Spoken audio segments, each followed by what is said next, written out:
twiddling my thumbs.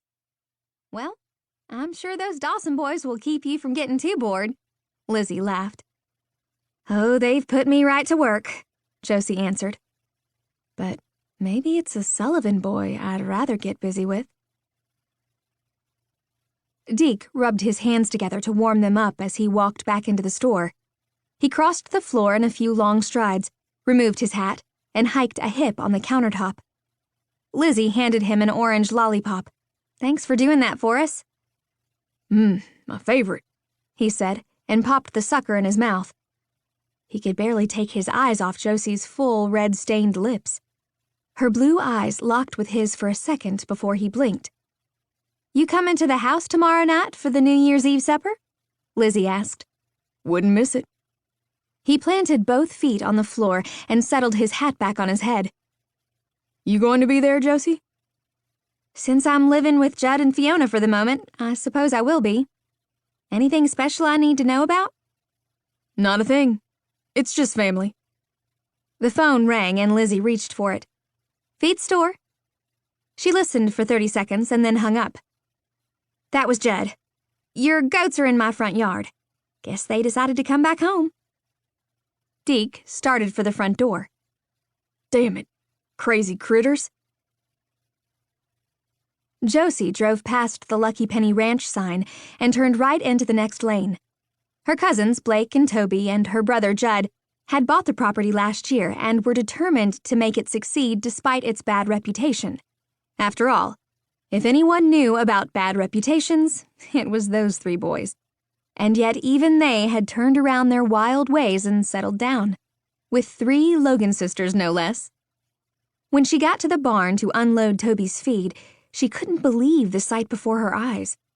Goats everywhere, romping around the floor, climbing bales of hay like they thought they were mountain goats. And her brother in the middle of the ruckus, cursing up a blue streak. This looks like it's more fun than herding cats, she laughed. We could practice our roping skills. Laugh all you want. When Deke gets back, you're going to help us gather them up one at a time and get them in his trailer, Judd said. Where are Toby and Blake? Josie asked. One of them is fixing the fence on our ranch. The other one is over there taking care of Deke's fence and shoring up the goat pen so this don't happen again, Judd answered. It didn't take a genetics professor to see that Josie and Judd were sister and brother. They both had blonde hair and blue eyes. But where his face was chiseled, hers was softer and her lips fuller. He was over 6 feet tall, and she was just under that height. They had double degrees in geology and agriculture, and they competed to see who had the best nose for finding oil. Josie usually let Judd win when it came to ranching. But not by much. The barn doors squeaked, and she looked over her shoulder to see Deke sliding his big frame through just enough space to let him into the barn. Fine-looking cowboy in those tight jeans and denim jacket over a plaid shirt with the tail hanging below it. Never pictured you for a goat farmer, Josie teased. Deke glowered. Hell no. I'm a cattle rancher. But to get Truman Odell's cattle when he gave up the ranching business, I had to take this miserable herd of goats with him. I may barbecue every one of them. Aw, I think they're cute. Look at those 2 young ones up there butting heads and playing King of the Mountain, Josie said. You want them? Today, I'll sell them to you real cheap. Deke grabbed one by the legs and headed out to the trailer with it.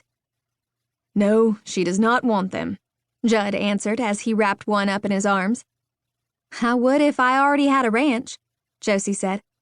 I love baby goats.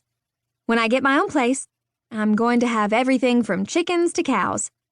She was busy sweet-talking one of the young ones when Deke and Judd returned. They quickly cornered the old ram, but he got away from them and butted Judd in the rear end, pushing him forward into Deke and sending them both falling face forward into the hay. Josie was laughing so hard that she could hardly breathe when the ram circled back around and head-butted her forward. Deke had barely gotten back on his feet when Josie came barreling at him, sending both of them into a spiral roll that took hay bales with them. That was a wild ride.